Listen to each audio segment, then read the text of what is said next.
बिस्मिल्लाहिर्रहमानिर्रहीम। अस्सलाम वालेकुम नाज़रीन, मैं हूं फ़याज़ महमूद और आप देख रहे हैं फ़याज़ महमूद यूट्यूब चैनल। नाज़रीन, नूर मुक़द्दम कत्ल केस में मरकज़ी मुलज़िम ज़ाहिर जाफ़र के शरीक मुलज़मान, जिसमें उसके वालिदैन ज़ाकिर जाफ़र और असमत आदम जी, उनकी दरख्वास्त ज़मानत पर ख्वाजा हारिस उनके वकील हैं, उन्होंने अपने आर्गूमेंट्स कंप्लीट कर लिए हैं। 3 दिन के दौरानिए पर मुश्तमिल आर्गूमेंट्स में आज उन्होंने तकरीबन 2 घंटे का वक्त दिया, क्योंकि 9:50 पे उन्होंने आर्गूमेंट्स का आगाज़ किया और 10:50 के करीब ही 11:50 के करीब जाके उन्होंने अपने आर्गूमेंट्स को इख्तिताम किया। जिसके बाद शाह खावर एडवोकेट ने अदालत को बताया है कि वो इनके आर्गूमेंट के जवाब में अपने आर्गूमेंट सिर्फ़ 1 घंटे में मुकम्मल कर लेंगे। जिस पे ख्वाजा हारिस ने कहा कि अगर मुझे लगा कि इनके आर्गूमेंट में कोई नई बात सामने आ गई है तो मैं उसका रिबटल भी दूंगा। यानी कि आप ये कह सकते हैं कि अभी तक असमत आदम जी और ज़ाकिर जाफ़र की जेल से आने के लिए, कुछ बाहर आने के लिए उनको वक्त दरकार है। अगर उनकी ज़मानत का ये फ़ैसला मंजूर हो जाता है तो अब इसको पीर तक मुलतवी कर दिया गया है, 21 सितंबर तक इसको मुलतवी किया गया है। आज इसमें बड़े अहम रिमार्क्स सामने आए हैं जस्टिस आमिर फ़ारूक साहब के, जो ट्रायल को टेलीवाइज़ जो दिखाने से मुतालिक उन्होंने बड़े अहम जो है आर्गूमेंट्स किए, रिमार्क्स दिए, वो मैं आपके साथ शेयर कर देता हूँ। आज जब इस केस की समाअत का आगाज़ हुआ तो ख्वाजा हारिस ने अपने जो आर्गूमेंट्स हैं उनका आगाज़ किया और उन्होंने बताया, एक बार फिर उन्होंने ज़ाहिर जाफ़र के एतराफ़ी बयान को पढ़ा। आज उनके दलाइल का जो बिल्कुल जो उन्होंने अपने आर्गूमेंट्स में ज़ाहिर जाफ़र की जो स्टेटमेंट है उस पे उन्होंने सवालात उठाए, कानूनी सवालात उन्होंने इस पे खड़े किए हैं और वो ये कहते हैं कि ये केस बहुत ज़्यादा पेचीदा नहीं था, बल्कि हमारी पुलिस को जिस पर उन्होंने कहा कि हमारी पुलिस को तफ्तीश के दौरान जो कड़ियाँ हैं वो मिलाना ही नहीं आती। उन्होंने कहा कि बड़ा आसान केस था, लेकिन इनडायरेक्टली आप कह लीजिए कि उन्होंने पुलिस पे एलिगेशन लगाया है कि उन्होंने पुलिस ने इस केस को शायद ख़राब किया है। फिर वो ये कहते हैं कि जिस पे जस्टिस आमिर फ़ारूक ने बड़े अहम रिमार्क्स दिए। उन्होंने कहा कि इस केस से अगर हटकर हम बात करें तो तासुर ये जाता है कि ट्रायल में ताख़ीर होगी और जिससे अगर ताख़ीर होगी तो मुल्ज़िमान जो हैं वो जेल में रहेंगे और कम से कम उनको ये सज़ा तो मिलेगी। उसके बाद ख्वाजा हारिस ने कहा कि 20 जुलाई से पहले वो वालिदैन को बता रहा है कि लड़की ने यानी कि नूर मुक़द्दम ने शादी से इनकार कर दिया। यहाँ पे उन्होंने 2 बातें की। एक बात वो ये कहते थे कि पुलिस को जो दी गई स्टेटमेंट है, एतराफ़ी बयान है ज़ाहिर जाफ़र की, उसमें और पहले वाले उसके बयान में तज़ाद है। ये ख्वाजा हारिस ने अपने दलाइल में बात इस्टेब्लिश करने की कोशिश की है। वो ये कहते हैं कि ज़ाहिर जाफ़र ने अपने वालिद को फ़ोन करके कहा, उन्होंने कहा कि नूर मुक़द्दम को मैं ख़त्म करके उससे जान छुड़ा रहा हूं, क्योंकि उसने कहा है कि वो पुलिस को मामला पुलिस में लेके जाएगी।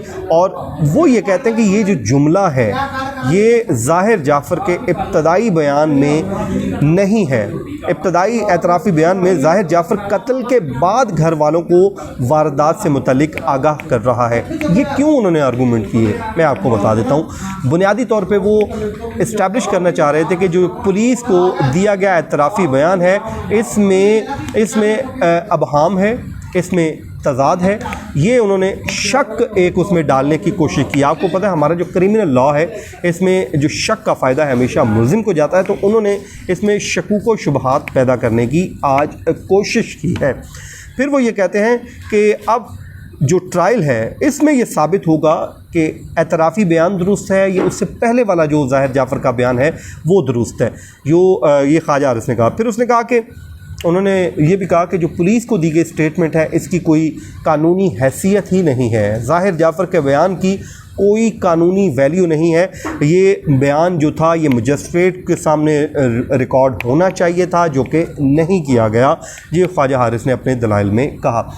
वो वकील तो ज़ाकिर जाफ़र और असमत आदम जी के हैं, लेकिन आज उन्होंने जो इन्हसार किया उस स्टेटमेंट पे किया ज़ाहिर जाफ़र की, जो पुलिस को उसने एतराफ़ी बयान दिया है उस पे उन्होंने अपने आर्गूमेंट्स को जो बिल्डअप किया, पहाड़ एक जो खड़ा करने की कोशिश की उन्होंने।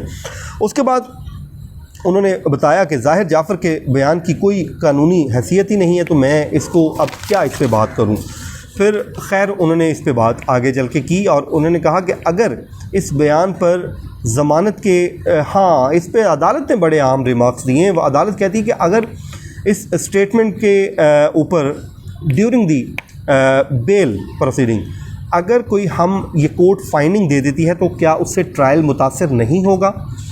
क्योंकि अगर मैं आसान अल्फाज में समझाऊँ कि अगर अदालत ये कह देती कि ट्रायल ये जो स्टेटमेंट है इसकी वैल्यू कानूनी है या कानूनी वैल्यू नहीं है, तो ज़ाहिर है इस्लामाबाद हाई कोर्ट जो है ये बड़ा फोरम है, तो ट्रायल के दौरान जो वकला हैं उस फाइंडिंग को ज़रूर इस्तेमाल करेंगे। तो इससे अदालत ने कहा कि क्या इससे कोई फ़र्क नहीं पड़ेगा, क्या ट्रायल मुतासर नहीं होगा?